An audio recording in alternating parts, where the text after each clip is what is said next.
Hello, स्वागत है आपका फ्री जीके के चैनल पे। मेरा नाम है किरण भाबर। आज का हमारा टॉपिक बहुत ही ज़्यादा महत्वपूर्ण है, भारत की नदियाँ।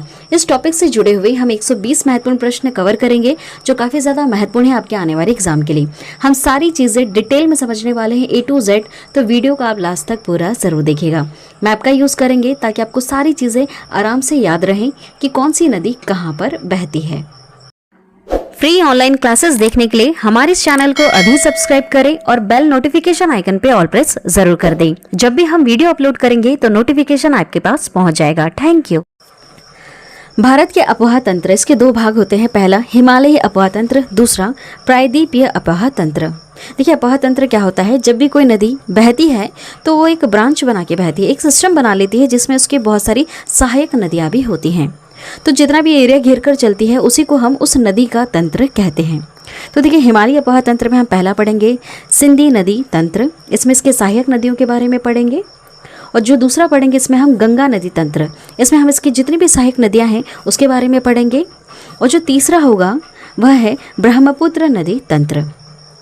और जो प्रायद्वीपीय अपोहा तंत्र है, यहाँ पर हम बहुत सारी नदियों के बारे में पढ़ेंगे, जैसे माही, नर्मदा, ताप्ती, गोदावरी, कृष्णा, कावेरी, महानदी। इनके बारे में हम डिटेल में समझने वाले हैं आज के इस वीडियो में, तो वीडियो को अंत तक पूरा देखिएगा। भारत की नदियाँ, ये बहुत ही ज़्यादा महत्वपूर्ण टॉपिक है। पिछले कई सालों से इस टॉपिक से सवाल एग्जाम में पूछे जा चुके हैं। इस टॉपिक को हम दो पार्ट में कवर करने वाले हैं। पहले पार्ट में हम 60 एमसीक्यूज कवर करेंगे, बचे हुए 60 एमसीक्यूज हम सेकेंड पार्ट में कवर करने वाले हैं। तो चलिए शुरू करते हैं सबसे पहले सवाल से। पहला सवाल है, हिमालय पार की नदियाँ कौन कौन सी हैं इसमें से? इसका सही उत्तर हो जाएगा ऑप्शन बी वाला, ब्रह्मपुत्र, सिंधी, सतलुज। ये जो नदियां हैं तीनों, इनका जो उद्गम स्थल है ये हिमालय के पार है। ठीक है, कहाँ पर? यहाँ पर चीन के तिब्बत के पास मानसरोवर झील है, वहां से ये तीनों नदियों का उद्गम स्थल है, ब्रह्मपुत्र, सिंधी, सतलुज का। ठीक है, तो इनका जो उद्गम स्थल है भारत देश में नहीं है। देखेंगे आप, जो सिंधी नदी है वो यहाँ से बह रही है। उसके बाद आप देखेंगे जो ब्रह्मपुत्र नदी है वो भी यहाँ से होते हुए भारत देश में आ रही है, और जो सतलुज नदी है वो भी यहाँ से निकल रही है और आगे चल करके किस में मिल जाती है? यह सिंधी नदी में मिल जाती है। ठीक है, तो जो इनका उद्गम स्थल है यह हिमालय के पार है। कहाँ पर? तिब्बत में मानसरोवर झील के पास। ठीक है, चलिए अगला सवाल है, निम्नलिखित में से नदियों की लंबाई का सही अवरोही क्रम कौन सा है? सही अवरोही क्रम आपको बताना है। तो सही उत्तर होगा इसका ऑप्शन ए वाला। पहले है ब्रह्मपुत्र, दूसरी गंगा, तीसरी गोदावरी और चौथी है नर्मदा। देखिए, इनकी लंबाई हम किलोमीटर में देखेंगे। ब्रह्मपुत्र की जो लंबाई है वह है 2900 किलोमीटर। जो गंगा नदी है इसकी है 2525 किलोमीटर। उसके बाद है गोदावरी नदी, इसकी जो लंबाई है 1465 किलोमीटर। नर्मदा नदी की लंबाई है 1312 किलोमीटर। ये सारी डिजिट्स आपको याद रखनी है, 2-3 बार भी आप रिपीट करेंगे तो आपको याद हो जाएंगी। ठीक है, ब्रह्मपुत्र नदी की लंबाई कितनी है? 2900 किलोमीटर, गंगा की 2525, गोदावरी की 1465 किलोमीटर और नर्मदा की 1312 किलोमीटर लंबाई है। देखिए, जो ब्रह्मपुत्र नदी है उसकी लंबाई तो 2900 किलोमीटर है, लेकिन भारत देश में इतनी ये नहीं बहती है। भारत देश में मात्र 916 किलोमीटर ही यह बहती है। तो सबसे लंबी नदी ब्रह्मपुत्र नहीं है, भारत देश की कौन सी है? गंगा नदी है। लेकिन अगर पूछा जाए कि इनमें से सबसे लंबी नदी कौन सी है, तो वह है ब्रह्मपुत्र। देखिए अगला सवाल, अब यहाँ पर आपका डाउट और क्लियर हो जाएगा। सवाल है, भारत की सबसे लंबी नदी कौन सी है? सबसे लंबी नदी कौन सी है? गंगा नदी है। ठीक है, अभी हमने देखा ब्रह्मपुत्र नदी भी देखी थी, लेकिन उसका जो मेन देखा जाए तो उसकी जो लंबाई है वह है 2900 किलोमीटर, लेकिन भारत देश में सिर्फ कितनी बहती है? 916 ही बहती है। ठीक है, सिर्फ 916 ही बहती है, पूरी 2900 किलोमीटर नहीं बहती है। तो भारत देश की सबसे लंबी नदी कौन सी हो जाएगी? गंगा नदी। कितना है? 25-25 याद रखेगा। ठीक है, 2525 25-25 इस तरह से आप याद रखेंगे तो आपको आराम से याद रहेगा। जो गंगा नदी है भारत देश की सबसे लंबी नदी है, और कितना किलोमीटर लंबी है यह गंगा नदी? 25-25। ठीक है, देखिए इसके बारे में हम डिटेल में समझेंगे। उद्गम स्थल गंगोत्री के पास गोमुख हिमानी, आप यहाँ पर देखेंगे गंगोत्री के पास गोमुख हिमानी से यह निकलती है। इसका जो संगम मुहावना है कहाँ पर ये गिर रही है, बंगाल की खाड़ी में यह गिर जाती है। लंबाई कितनी है भारत में इसकी 25-25, ठीक है 25-25 आप याद रखिएगा। इंपॉर्टेंट नोट, बहुत ही ज़्यादा महत्वपूर्ण नोट, इसे याद रखिएगा। जो गंगा नदी है एक्चुअली ये भागीरथी और अलकनंदा नदी के संगम के बाद जो एक नदी बनती है इसी को हम क्या कहते हैं, गंगा नदी कहते हैं। याद रखिएगा, भागीरथी नदी और अलकनंदा नदी के मिलने के बाद जो एक नदी का निर्माण होता है इसी को हम गंगा नदी कहते हैं, ठीक है। चलिए अगला सवाल है, किस नदी की सहायक नदी बांग्लादेश में पद्मा के नाम से जानी जाती है। महत्वपूर्ण सवाल है। देखिए जो गंगा नदी है, हमारी गंगा नदी अभी हमने देखा यह बांग्लादेश में आकर गिर जाती है, ठीक है। तो ये जो गंगा नदी है जब ये बांग्लादेश में आती है तो इसे किस नाम से जाना जाता है, पद्मा के नाम से जाना जाता है। और जो ब्रह्मपुत्र नदी है ये भारत देश में तो ब्रह्मपुत्र के नाम से जानी जाती है, लेकिन जब ये बांग्लादेश में आती है तो इसको जमुना के नाम से जानते हैं। याद रखिएगा, गंगा नदी को बांग्लादेश में पद्मा के नाम से जाना जाता है, ब्रह्मपुत्र को जमुना के नाम से जाना जाता है। चलिए अगला सवाल देखते हैं, गंगा एवं ब्रह्मपुत्र की संयुक्त जलधारा किस नाम से जानी जाती है। देखिए जो गंगा नदी है ये जब बांग्लादेश में आती है और ब्रह्मपुत्र बांग्लादेश में आती है, उसके बाद ये दोनों मिलकर के एक नदी का निर्माण करते हैं। कुछ इस तरह से गंगा नदी यहाँ से आएगी, ब्रह्मपुत्र यहाँ से आएगी और एक नदी का निर्माण करेगी। इस नदी को हम मेघना कहते हैं। क्या कहते हैं, मेघना। आप यहाँ से देखेंगे ध्यान से, ये है मेघना नदी, ठीक है। गंगा और ब्रह्मपुत्र की संयुक्त जलधारा को हम किस नाम से जानते हैं, मेघना के नाम से जानते हैं। याद रखिएगा, गंगा का नाम क्या है बांग्लादेश में, पद्मा, और ब्रह्मपुत्र का नाम क्या है, जमुना। अगला सवाल है, भारत की सबसे अधिक नौगमीय 2 नदियां कौन सी हैं। नौगमीय का अर्थ क्या होता है, वो नदियां जो बहुत ही ज़्यादा चौड़ी हैं, 12मासी हैं, गहरी हैं और बाधा मुक्त हैं। यह है गंगा और ब्रह्मपुत्र। याद रखिएगा। अगला सवाल है, निम्नलिखित में से कौन सी नदी सीधे गंगा में आकर मिलती है। देखिए जो गंगा नदी है इसकी जितनी भी सहायक नदियां हैं सबको आपको याद रखना है, कहीं से भी कोई सा भी सवाल एग्जाम में पूछा जा सकता है। देखिए अब हम यहाँ पर डिटेल में समझने वाले हैं। पहले सवाल को उत्तर दे लेते हैं। निम्नलिखित में से कौन सी नदी है जो सीधे गंगा में आकर मिलती है, तो वह है सोन। चंबल नहीं है, बेतवा नहीं है, केन नहीं है, सोन नदी है। यह गंगा की सहायक नदी है, ठीक है। देखिए गंगा नदी है हमारी गंगा नदी। तो अब देखिए यहाँ पर जो सहायक नदियाँ होती हैं इसकी, इसे हम 2 तरह से पढ़ते हैं। जो ऊपर की तरफ से यहाँ पर आके मिल रही है इसे हम कहेंगे बाई ओर की सहायक नदियाँ, और जो यहाँ से आकर मिल रही है गंगा नदी में इसे हम क्या कहेंगे, दाई ओर की सहायक नदियाँ।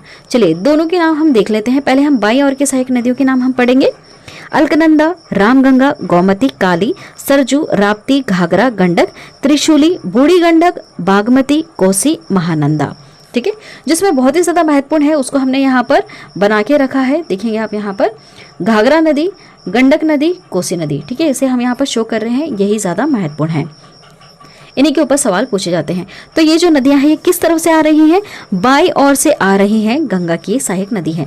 अब हम दाईं ओर की तरफ से देख लेते हैं, दाईं ओर से गंगा नदी की सहायक नदियां कौन सी हैं। तो देखिएगा जो महत्वपूर्ण है वह है यमुना, सोन, रिहंद, अजय, दामोदर, रूपनारायण, सिलाई और हल्दी।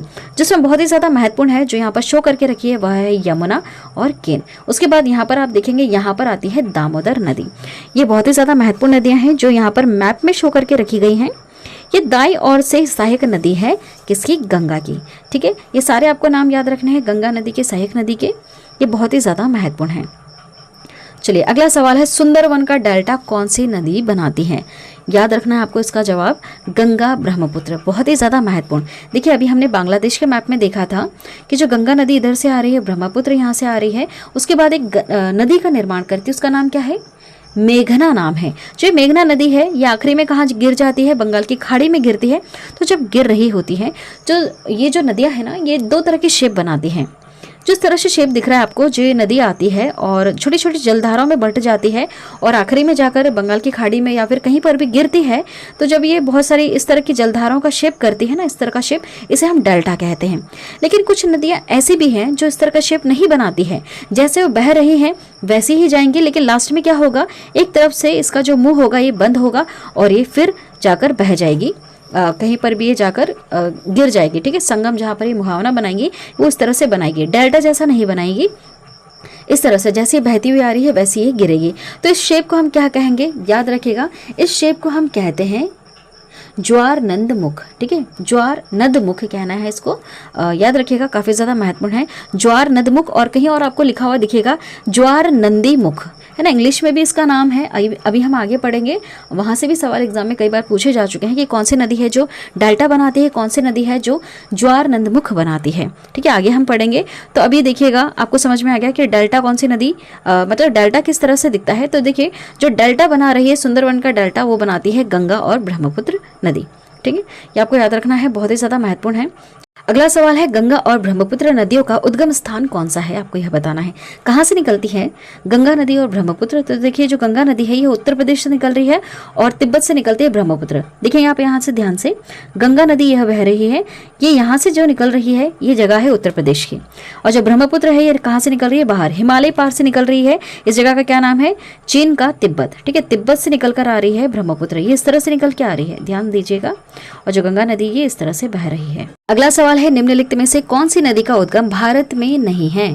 अभी मैंने जस्ट आपको बताया ब्रह्मपुत्र नदी, और भी नदियां हैं जैसे सिंधी, सतलज, इनका जो उद्गम स्थल है यह हिमालय पार का है, भारत देश में इनका उद्गम स्थल नहीं है, लेकिन भारत देश में ये बहती हैं, है ना। तो देखिए सही उत्तर क्या हो जाएगा इसका, ब्रह्मपुत्र। कावेरी, नर्मदा, गंगा, ये सब भारत देश में ही इनका उद्गम स्थल है। देखिए इसके बारे में थोड़ा सा और जानेंगे हम ब्रह्मपुत्र नदी के बारे में। इसका जो उद्गम स्थल है यह तिब्बत में मानसरोवर झील से 80 किलोमीटर की दूरी पर स्थित चेम युंग हुग हिमानी से इसका उद्गम होता है, वहां से यह निकल रही है।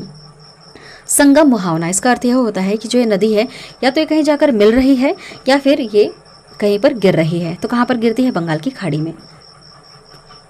इसकी लंबाई कितनी है, 2900 किलोमीटर। भारत में कितनी बहती है, 916 किलोमीटर। इंपॉर्टेंट नोट जो आपको याद रखना है, देखिए जो ब्रह्मपुत्र नदी है अभी हमने देखा था इस तरह से बह रही है भारत देश में हमारे, कहाँ से, कौन सी तरफ से, अरुणाचल प्रदेश से होती हुई आ रही है, ठीक है, इस तरह से होती हुई आती है। तो देखिए इसकी बहुत सारी सहायक नदियाँ हैं, इसकी बहुत सारी सहायक नदियाँ हैं। कौन कौन सी है आपको नाम याद रखना है, दिबांग, लोहित, कामेंग, सुबनसिरी, मानस, पुथीमारी, धनसिटी, पगलडिया, तिस्ता, ये जो नदियां हैं यह इसकी ब्रह्मपुत्र की सहायक नदी है। सारे नाम आपको याद रखने हैं, बहुत ही ज्यादा महत्वपूर्ण है। अगला सवाल काफी ज्यादा महत्वपूर्ण, तिब्बत में बहने वाली नदी सांगपो निम्नलिखित में से किससे होकर भारत में प्रवेश करती है? देखिए अब यहाँ पर ध्यान से सुनिएगा, तिब्बत में जो ब्रह्मपुत्र नदी है ना, इसे तिब्बत में सांगपो के नाम से जानते हैं। देखिए यहाँ पर लिखा हुआ है, तिब्बत में इसको सांगपो के नाम से जानते हैं, और अरुणाचल प्रदेश में इसको दिहांग नाम से जानते हैं, और असम में इसको ब्रह्मपुत्र के नाम से हम जानते हैं। तो सवाल आपसे पूछा है कि तिब्बत में बहने वाली सांगपो नदी निम्नलिखित में से किससे होकर भारत में प्रवेश करती है? भारत में यहाँ से होकर प्रवेश करती है। यहाँ पर कौन सा राज्य है, अरुणाचल प्रदेश है। सही उत्तर क्या हो जाएगा इसका, अरुणाचल प्रदेश। अगला सवाल है, निम्नलिखित में से कौन सी नदी नामचा बारवा में यूटर्न लेती है और भारत में प्रविष्ट करती है? नामचा बरवा क्या है, ये चोटी है हिमालय की। नामचा बरवा क्या है, हिमालय की चोटी है। इससे यूटर्न लेती हुई ये भारत में प्रवेश करती है। कौन सी नदी है, यह है ब्रह्मपुत्र नदी। अगला सवाल है, तिब्बत में मानसरोवर झील के पास किस नदी का उद्गम स्रोत स्थित है? कौन सी नदी है यहाँ से निकलती है? तो देखिए सही उत्तर होगा इसका सिंधु, सतलज, ब्रह्मपुत्र। उत्तर क्या है इसका, ऑप्शन डी वाला, इनमें से सभी। यहाँ पर देखेंगे आप, यहाँ पर है तिब्बत का मानसरोवर झील, यहीं से ही ये तीनों नदियाँ का उद्गम स्थल है। जैसे सिंधी नदी ये यहाँ से निकल रही है, सतलुज यहाँ से निकल रही है, और ब्रह्मपुत्र यहाँ से निकलती हुई अरुणाचल प्रदेश से होती हुई भारत देश में आ रही है ना। तिब्बत में जो मानसरोवर झील है यहाँ से ये तीनों नदी का उद्गम स्थल है। अगला सवाल है, विश्व का सबसे बड़ा नदी द्वीप माजुली का निर्माण करने वाली नदी कौन सी है? माजुली क्या है, नदी द्वीप है, और यह विश्व का सबसे बड़ा नदी द्वीप है। जो ब्रह्मपुत्र नदी है जब ये भारत देश में आ रही होती है तो ये एक जगह पर ये माजुली द्वीप बनाती है, और जो ये द्वीप है यह विश्व का सबसे बड़ा नदी द्वीप है। ठीक है, किसके द्वारा, कौन सी नदी द्वारा बनाया जाता है? ब्रह्मपुत्र नदी द्वारा। चलिए अगला सवाल है, निम्नलिखित में से कौन सी नदी दक्षिण से उत्तर की ओर प्रवाहित होती है? दक्षिण से उत्तर की ओर मतलब ये इस तरह से जा रही होगी। कौन सी नदी है इसमें से, आपको यह बताना है। तो देखिए जो गोदावरी नदी है यह नहीं है, कावेरी भी नहीं है, कृष्णा भी नहीं है, बेतवा नदी है। ध्यान से आप देखेंगे मैप में, जो बेतवा नदी है, ये बेतवा नदी है, ये यहाँ से ऊपर की तरफ जा रही है, मतलब ये दक्षिण से कहाँ जा रही है, पूर्व की ओर जा रही है। बाकी जो नदी हमने ऑप्शंस में देखे हैं अभी, गोदावरी नदी ये यहाँ से यहाँ की ओर बह रही है। इसी तरह से कावेरी भी बहती है, ठीक है। इसी तरह से आप देखेंगे यहाँ पर कावेरी नदी भी बह रही है, गोदावरी भी बह रही है और कृष्णा नदी भी इसी तरह से बह रही है। मतलब कैसी बह रही है, ये पश्चिम से पूर्व की ओर बह रही है, पश्चिम से पूर्व की ओर। और अभी आपसे क्या पूछा था, दक्षिण से उत्तर की ओर जो बह रही है वह है बेतवा नदी, ठीक है। यहाँ पर लिखा हुआ है बेतवा नदी। अगला सवाल है, किसे बिहार का दुख, सौर ऑफ बिहार कहा जाता है। बिहार का दुख इसलिए कह रहे होंगे क्योंकि इस नदी की वजह से वहाँ पर अक्सर बाढ़ आती होगी, विनाश हो रहा होगा। तो ये नदी है कोसी नदी। बिहार में बिहार का दुख किसे कहा जाता है, कोसी नदी को कहा जाता है। देखेंगे आप, यहाँ पर कोसी नदी है और यहाँ पर बिहार राज्य है, और जो नदी है यह गंगा नदी की सहायक नदी है। कोसी नदी यहाँ पर है, ठीक है। तो देखिए इसे क्यों कहा जाता है बिहार का दुख, क्योंकि इसकी वजह से बाढ़ आ जाती है। इसके बारे में और हम यहाँ पर डिटेल में समझने वाले हैं, ध्यान से देखिएगा। इसका जो उद्गम स्थल है यह है गोसाई थान चोटी के उत्तर में, वहाँ से निकल रही है और कहाँ पर गिरती है, यह पश्चिम में गंगा नदी में आकर मिल जाती है। कारागोला के दक्षिण और पश्चिम में गंगा नदी से मिल जाती है। इसकी लंबाई कितनी है, 730 किलोमीटर है। और इम्पॉर्टेंट नोट जो आपको याद रखना है, इसकी जो मुख्य धारा है वह है अरुण नदी। सहायक नदियाँ कौन कौन सी इसकी याद रखेगा, यारू, सोन कोसी, तामुर कोसी, इंद्रावती, लिखू, दूध कोसी, भोट कोसी और तांबा कोसी, ठीक है। ये नाम आपको याद रखने होंगे। ज़्यादातर कोसी कोसी वर्ड लिखा हुआ है कोसी नदी के इसमें, इसकी ये सहायक नदियां हैं, ठीक है। चलिए अगला सवाल है, निम्न में से कौन सी नदी हिमालय से परे की नदी है, ठीक है। अब इसका उत्तर आप दे सकते हैं, इतना अभी तक हमने डिटेल में आपको समझा दिया। सही उत्तर क्या होगा इसका, सतलज। देखिए एसएससी 2012 के ये सवाल है और बिहार का दुख ये सन 2019 में पूछा जा चुका है एसएससी में। बिहार का दुख किसे कहते हैं, हम कोसी नदी को कहते हैं। चलिए अगला सवाल देखते हैं। अगला सवाल है, निम्नलिखित नदियों में से कौन एक विनाशक नदी कहलाती है। विनाशक नदी किसे कहते हैं, कोसी नदी को कहते हैं। कोसी नदी को इसलिए कहते हैं क्योंकि ये ना कई बार क्या करती है, अपना रास्ता बदल लेती है। रास्ता बदलने के कारण ये बहुत सारी जगह पर तबाही लेकर आती है, बाढ़ लेकर आ जाती है। चलिए अगला सवाल है, निम्नलिखित में से कौन सी नदी बंगाल का शोक कहलाती है। बंगाल का शोक, बंगाल का शोक किसे कहते हैं, दामोदर नदी को कहते हैं। देखेंगे आप यहाँ पर ध्यान से, यहाँ पर है बंगाल और ये जो रेड कलर में यहाँ पर शो करके रखा है यह है दामोदर नदी। इसे बंगाल का शोक कहते हैं क्योंकि इसकी वजह से भी वहाँ पर बाढ़ वगैरह आती है और वहाँ पर विनाश होता है। अगला सवाल है, वे दो प्रमुख नदियाँ कौन सी हैं जो अमरकंटक पठार से निकलती है परंतु वे अलग अलग दिशाओं में बहती हैं। बहुत ही महत्वपूर्ण सवाल है। हम देखिए इसका सही उत्तर हो जाएगा नर्मदा और सोन, ठीक है। इसे हम यहाँ पर डिटेल में समझेंगे, नर्मदा और सोन।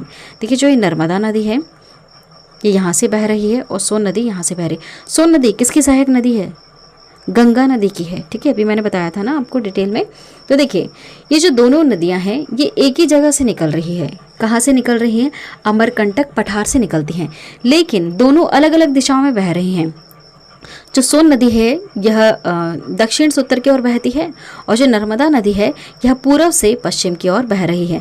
दोनों अलग अलग डायरेक्शन बह रही है और निकली एक ही जगह से है, कहाँ से, अमरकंटक पठार से निकली हुई है, ठीक है। चलिए अगला सवाल है, तवा किसकी सहायक नदी है। तवा नदी किसकी सहायक नदी है, नर्मदा की ही है, ठीक है। ये भी जो तवा नदी है देखिए आप यहाँ पर मैंने शो किया है अभी आपको, यहाँ से निकलती है तवा नदी और ये नर्मदा नदी की सहायक नदी है। और ये कहाँ से निकलती है, ये भी अमरकंटक पठार से ही निकल रही होती है, ठीक है। सही उत्तर क्या हो जाएगा इसका, नर्मदा। तवा किसकी सहायक नदी है, नर्मदा की सहायक नदी है। नर्मदा नदी के बारे में थोड़ा सा हम डिटेल में समझेंगे। देखिए इसका उद्गम स्थल विंध्याचल पर्वत श्रेणियों में स्थित है, अमरकंटक नामक स्थान, वहाँ से यह निकल रही है। संगम मुहावना कहाँ पर गिरती है, खंबात की खाड़ी में गिरती है। लंबाई कितनी है, 1312 किलोमीटर।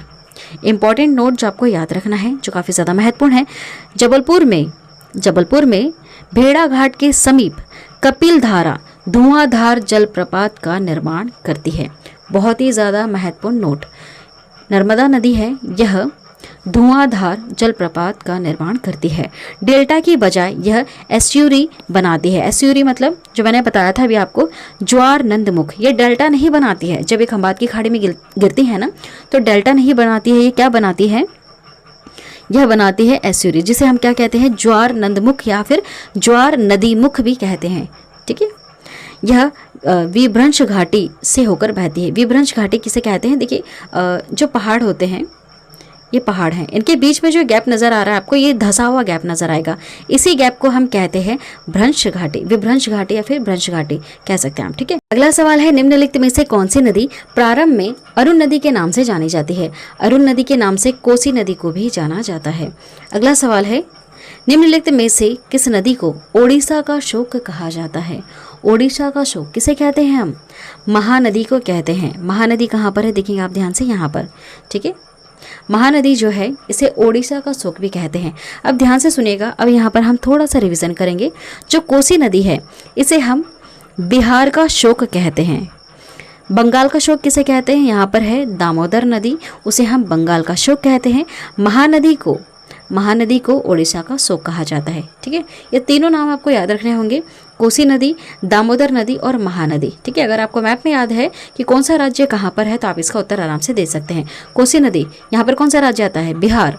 यहाँ पर आती है दामोदर नदी, यहाँ पर कौन सा राज्य आता है, बंगाल। महानदी कौन से राज्य पे है, ओडिशा राज्य पे है। तो ये जो तीनों नदी है इनको इन्हीं का शोक कहा जाता है, इसी राज्यों का शोक कहा जाता है, क्योंकि इनकी वजह से वहाँ पर बाढ़ वगैरह आती है, वहाँ पर विनाश होता है।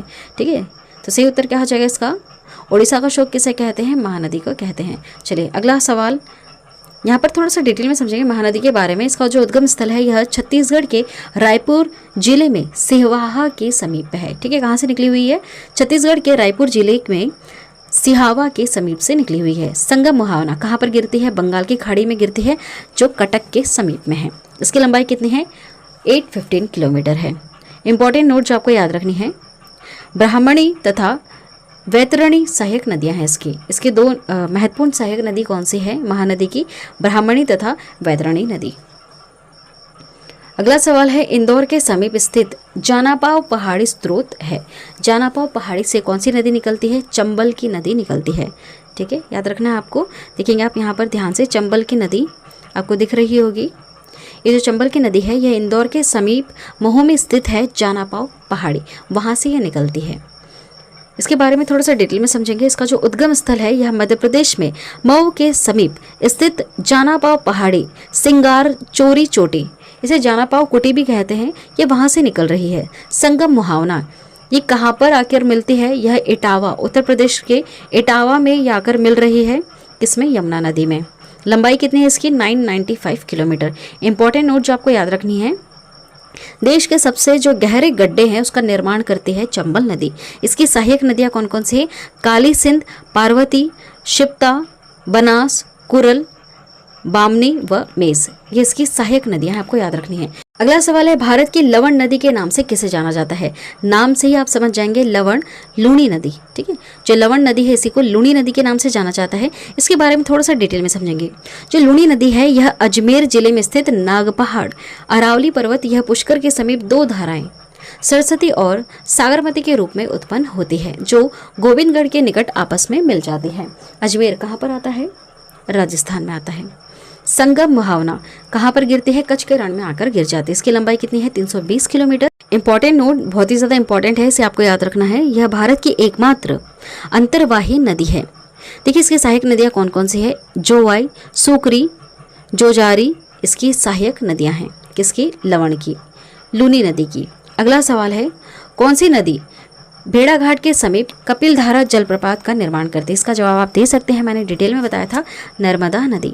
ठीक है, जो नर्मदा नदी है ये भेड़ाघाट के समीप कपिलधारा जलप्रपात का निर्माण करती है। देखिए थोड़ा सा और डिटेल में समझ लेते हैं।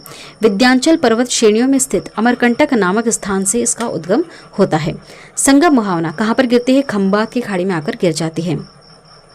लंबाई कितनी है इसकी, 1312, 1312 किलोमीटर। इंपॉर्टेंट नोट जो आपको याद रखना है, जबलपुर में भेड़ाघाट के समीप कपिलधारा धुआंधार जलप्रपात का यह निर्माण करती है। डेल्टा की बजाय यह एस्यूरी बनाती है।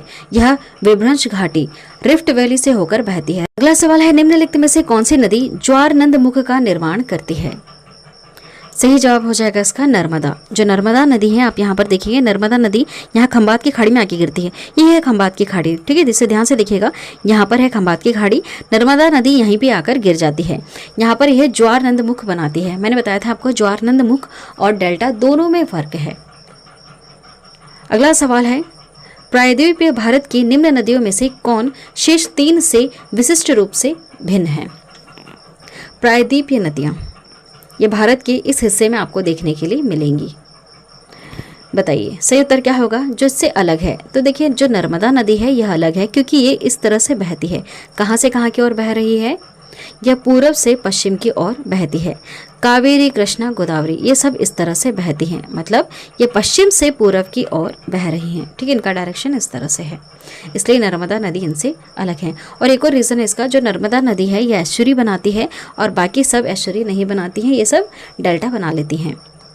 अगला सवाल है, निम्नलिखित में से कौन सी नदी एस्चुरी नहीं बनाती है? कौन सी नहीं बनाती है? सही उत्तर क्या हो जाएगा इसका? महानदी। महानदी आप देखेंगे यहाँ पर महानदी, जो महानदी है इसे किस राज्य का शोक कहा जाता है? बताइए। उड़ीसा का शोक कहा जाता है महानदी को, है ना। तो ये जब गिरती है, कहाँ गिरती है? बंगाल की खाड़ी में। तो ये क्या बनाती है? ये डेल्टा बना रही है। यहाँ पर क्या बना रही है? डेल्टा बना रही है, एस्चुरी नहीं बनाती। एस्चुरी कौन कौन बनाती है इसे याद रखिएगा, नर्मदा, तापी, मांडवी, ये जो तीनों नदियां हैं जब ये गिर रही होती हैं तो वहाँ पर एस्चुरी का निर्माण करती हैं।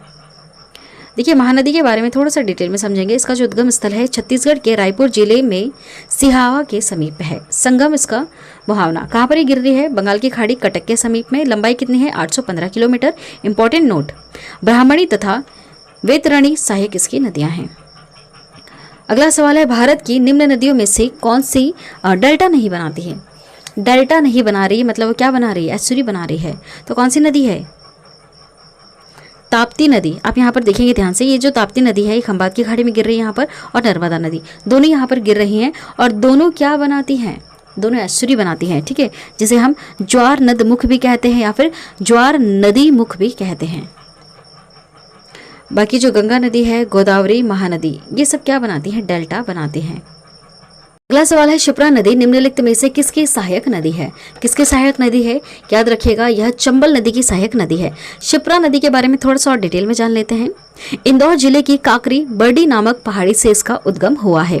चंबल नदी में आकर मिल जाती है। इसकी कुल लंबाई है 560 किलोमीटर। और जो महत्वपूर्ण नोट है शिप्रा नदी के बारे में जानने के लिए वह यह है कि इसके किनारे उज्जैन का विख्यात महाकालेश्वर मंदिर है, जहाँ प्रति 12वें वर्ष में कुंभ मेला लगता है। अगला सवाल, निम्नलिखित में से कौन सी नदी अमरकंटक के पठार से नहीं निकलती है? आपको यह बताना है। इसका सही उत्तर क्या हो जाएगा? गोदावरी। याद रखिएगा, जो गोदावरी नदी है यह अमरकंटक के पठार से नहीं निकलती है। लेकिन कौन कौन सी नदियां हैं जो अमरकंटक के पठार से निकलती है? वह है नर्मदा, तवा, सोन, ठीक है, तवा, सोन, नर्मदा ये जो नदियां हैं यह अमरकंटक के पठार से निकलती हैं। गोदावरी के बारे में थोड़ा सा डिटेल में जानेंगे अभी हम। गोदावरी नदी ध्यान से देखिएगा, नासिक जिले महाराष्ट्र के त्र्यंबक गांव से एक पहाड़ी से यह निकलती है, ठीक है, याद रखिएगा। संगम मुहावना बंगाल की खाड़ी में गिर जाती है। लंबाई कितनी है? 1465 किलोमीटर है। नोट, बहुत ही महत्वपूर्ण नोट, इसे याद रखें, इसे वृद्ध गंगा या दक्षिणी गंगा भी कहा जाता है। गोदावरी की प्रमुख सहायक नदियां कौन कौन सी हैं? पेन गंगा, इंद्रावती, प्राणहिता, मंजीरा, सबरी, पूर्णा, वैनगंगा, प्रवदा एवं वर्घा ये इसकी प्रमुख सहायक नदियां हैं। देखिए मैप में भी देखेंगे, गोदावरी नदी ये यहाँ पर है, ठीक है, ध्यान से देखिएगा, गोदावरी नदी यहाँ से बहती है। चलिए अगला सवाल, महानदी, नर्मदा तथा सोन नदियाँ कहाँ से निकलती है? आपको यह बताना है। महानदी, नर्मदा, सोन। नर्मदा और सोन के बारे में अभी हमने पढ़ाई था, ये सब अमरकंटक पहाड़ी से निकलती हैं। तो जो महानदी है ये भी अमरकंटक से ही निकलती है, ठीक है, याद रखिएगा, अमरकंटक पहाड़ी से महानदी, नर्मदा, सोन ये नदियाँ वहाँ से निकलती हैं। अगला सवाल है, निम्नलिखित नदी युग्मों में से कौन ज्वारनद मुख का निर्माण करती है? सही उत्तर क्या होगा इसका? नर्मदा एवं तापी, ठीक है, कई बार बताया मैंने आपको, नर्मदा एवं तापी नदी खंबात की खाड़ी में गिरती हैं तो इस तरह से शेप बनता है लास्ट में, इसी को हम ज्वारनद मुख कहते हैं, ठीक है। और देखिए जो इस तरह का शेप बनाकर गिरती हैं लास्ट में, इसे हम क्या कहते हैं, डेल्टा कहते हैं। चलिए अगला सवाल है, निम्नलिखित में से कौन सी नदी भ्रंश घाटी से होकर बहती है? ये इसी को कहते हैं भ्रंश घाटी। देखिए यहाँ पर दो घाटियां हैं इधर, और इनके बीच में एक ऐसा गैप है जहाँ पर जो ज़मीन है ये नीचे की तरफ धंस चुकी है, और जब इस तरह का शेप बनता है तो इसी को हम भ्रंश घाटी कहते हैं, और यहीं से ही बहती है नर्मदा नदी। अगला सवाल है, निम्नलिखित में से किस नदी के मुहावने पर डेल्टा नहीं बनता है? डेल्टा नहीं बनाती है कौन सी नदी? सही उत्तर क्या होगा इसका? तापी। तापी डेल्टा नहीं बनाती है। कावेरी, महानदी, गोदावरी ये सब डेल्टा बनाती है। तापी क्या बनाती है? यह ज्वार नद मुख बनाती है, एस्चुरी बनाती है, ज्वार नदी मुख बनाती है। ठीक है, तीनों आप नाम याद रखिए। तापी नदी, जैसे आपको पता है तापी नदी ये यहाँ से खंबात की खाड़ी में गिर रही है। अगला सवाल है, दक्षिण भारत में पठारी प्रदेश को कौन सी नदी दो भागों में विभाजित करती है? इसका उत्तर याद रखिएगा, सही उत्तर हो जाएगा नर्मदा नदी। अगला सवाल है, दक्षिण भारत की नदियों में सबसे लंबी नदी कौन सी है? सबसे लंबी जो नदी है वह है गोदावरी। कितने किलोमीटर की है? याद रखना होगा आपको, कितने किलोमीटर लंबी है? ये 1465 किलोमीटर लंबी है। दक्षिण भारत की सबसे लंबी नदी है। चलिए इसके बारे में वापस एक बार पढ़ लेते हैं। इसका जो उद्गम स्थल है ये नासिक जिले महाराष्ट्र के त्रियंब गांव से है। एक पहाड़ी से ये निकलती है। संगम मुहावना कहाँ पर गिर रही है? बंगाल की खाड़ी में। लंबाई है 1465 किलोमीटर। इंपॉर्टेंट नोट, इसे वृद्ध गंगा या फिर दक्षिणी गंगा भी कहते हैं। गोदावरी की प्रमुख सहायक नदियाँ कौन कौन सी हैं? पेनगंगा है, इंद्रावती है, प्राणहिता है, मंजीरा है, सबरी, पूर्णा, वैनगंगा, प्रवदा एवं वर्धा। चलिए अगला सवाल है, निम्नलिखित में से किस नदी को वृद्ध गंगा के नाम से जाना जाता है? किसको जाना जाता है? कौन सी नदी है यह? कौन सी नदी यहाँ से बह रही है? गोदावरी नदी। गोदावरी नदी को ही वृद्ध गंगा के नाम से भी जाना जाता है। अगला सवाल है, गोदावरी नदी का उद्गम स्थल कौन सा है? बताइए क्या होगा इसका सही उत्तर? अभी हमने थोड़ा सा डिटेल में समझा था इसके बारे में। इसका सही उत्तर हो जाएगा त्रियंबक गांव। ठीक है, कहाँ पर है ये? नासिक में है। चलिए अगला सवाल है, वैनगंगा तथा पैनगंगा किसकी सहायक नदी है? अभी हमने नाम पढ़ा गोदावरी। गोदावरी नदी की यह सहायक नदियां हैं, वैनगंगा तथा पैनगंगा। अगला सवाल है, भारत की सबसे लंबी नदी जिसका उद्गम तथा मुहावना दोनों भारतीय क्षेत्र में स्थित है। भारत की सबसे लंबी नदी कौन सी है वह जिसका उद्गम स्थल और मुहावना दोनों भारतीय क्षेत्र में ही स्थित है? सही उत्तर हो जाएगा इसका गोदावरी। याद रखिएगा, जो गोदावरी नदी है इसके दोनों जो उद्गम स्थल और मुहावना है दोनों भारतीय क्षेत्र में ही स्थित है।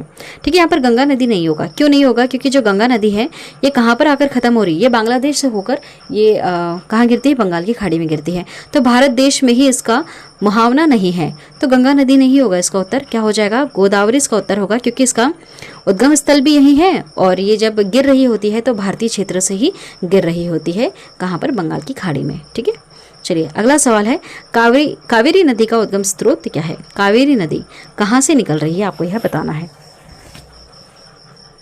इसका सही उत्तर हो जाएगा ऑप्शन ए वाला, ब्रह्मागिरी पहाड़ियों से यह निकलती है। कावेरी नदी आप देखेंगे मैप में ध्यान से, कावेरी नदी कहाँ पर है? ये रही कावेरी नदी। ये कहाँ से निकल रही है? ब्रह्मागिरी पहाड़ियों से निकल रही है। इसके बारे में थोड़ा सा डिटेल में समझेंगे। उद्गम स्थल है कर्नाटक के कुर्ग जिले में स्थित ब्रह्मागिरी पहाड़ी। संगम मुहावना कहाँ पर गिरती है? बंगाल की खाड़ी में। इसकी लंबाई कितनी है? 800 किलोमीटर। इंपॉर्टेंट नोट, इसे दक्षिण भारत की गंगा के रूप में भी जाना जाता है। अब ध्यान से सुनिएगा, डिफरेंस थोड़ा सा समझिएगा। जो कावेरी नदी है ना, कावेरी नदी को दक्षिण भारत की गंगा कहा जाता है, लेकिन जो गोदावरी है इसको दक्षिणी गंगा भी कहा जाता है और वृद्ध गंगा भी कहते हैं। ठीक है, दोनों में डिफरेंस है। गोदावरी नदी को वृद्ध गंगा या फिर दक्षिणी गंगा कहा जाता है, लेकिन कावेरी नदी को दक्षिण भारत की गंगा कहा जाता है। ठीक है, दोनों में थोड़ा सा डिफरेंस है, लेकिन आपको याद रखना होगा। इसी तरह के सवाल एग्जाम में डाले जाते हैं ताकि आपको कंफ्यूज कर सके। देखिए इंपॉर्टेंट नोट, इसे दक्षिण भारत की गंगा के रूप में भी जाना जाता है। देखिए, और यहाँ पर आगे हम पढ़ेंगे, शिव सुंदरम जलप्रपात तथा श्रीरंगपट्टनम एवं शिव सुंदरम द्वीपों की उपस्थिति इसका महत्व बढ़ा देती है। देखिए इसकी सहायक नदियाँ कौन कौन सी हैं? बाई से जो सहायक नदी है वह है हेमावती, शिमशा, अर्कावती, और दाएं से है काबिनी, भवानी, नोयल, अमरावती। ठीक है, ये सारे नाम आपको याद रखने होंगे। चलिए अगला सवाल है, कावेरी नदी गिरती है, कहाँ पर गिरती है कावेरी नदी? बंगाल की खाड़ी में गिरती है। ठीक है, इस तरफ कौन सी जगह कौन सी खाड़ी है? बंगाल की खाड़ी है। देखिए जो हमारा भारत देश का नक्शा है ना, इस तरह से यहाँ पर है बंगाल की खाड़ी, यहाँ पर कोने में है खंबात की खाड़ी, और देखा जाए तो यहाँ पर कौन सा सागर है? अरब सागर। अगला सवाल है, कावेरी नदी जल विवाद मुख्यतः किन दो राज्यों के मध्य में है? किन दो राज्यों में कावेरी नदी को लेकर जल विवाद होता है? सही उत्तर होगा इसका कर्नाटक तथा तमिलनाडु। यहाँ पर है कावेरी नदी और यहाँ पर कर्नाटक और जो तमिलनाडु राज्य है इनके बीच में विवाद होता रहता है। अगला सवाल है, निम्न में से किस नदी को उसकी पवित्रता के कारण दक्षिणी भारत की गंगा कहा जाता है? कावेरी नदी को कहा जाता है। देखिए आप यहाँ पर ध्यान से, यह है कावेरी नदी, यहाँ पर है गोदावरी नदी और यहाँ पर है कृष्णा नदी।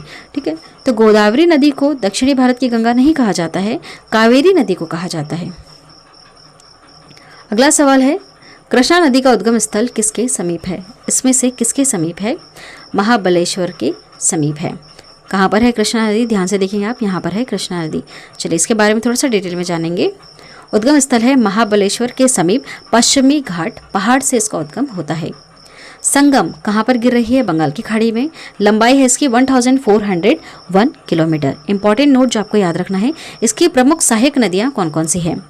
भीमा, तुंगभद्रा, मूसी, अमरावती, कोयना, पंचगंगा, दूधगंगा, घाटप्रभा, मालप्रभा आदि, ये सब कृष्णा नदी की सहायक नदियां हैं। अगला सवाल, पंचगंगा तथा दूधगंगा किसकी सहायक नदी है? अभी हमने क्या पढ़ा यहाँ पर? भीमा, तुंगभद्रा, मूसी, अमरावती, कोयना, पंचगंगा, दूधगंगा, घाटप्रभा, मालप्रभा, ये किसकी सहायक नदियां हैं? कृष्णा नदी की हैं। ठीक है, तो सही उत्तर क्या हो जाएगा इसका? पंचगंगा तथा दूधगंगा किसकी सहायक नदी है? कृष्णा नदी की है। अगला सवाल है, निम्नलिखित में से कौन सी दो नदियां अमरकंटक से निकल रही हैं? बताइए। उद्गम स्थल इनका है अमरकंटक। नर्मदा व सोम। ठीक है, सही उत्तर क्या होगा इसका? नर्मदा व सोम, इनका उद्गम कहाँ से हो रहा है? अमरकंटक से हो रहा है। अगला सवाल है, दामोदर नदी निकलती है, कहाँ से निकलती है? यह छोटा नागपुर पठार से निकलती है। दामोदर नदी के बारे में मैंने इंपॉर्टेंट नोट आपको याद करवाया था। बंगाल का शोक किसे कहते हैं? दामोदर नदी को कहते हैं। कहाँ से निकल रही है? छोटा नागपुर पठार से निकलती है।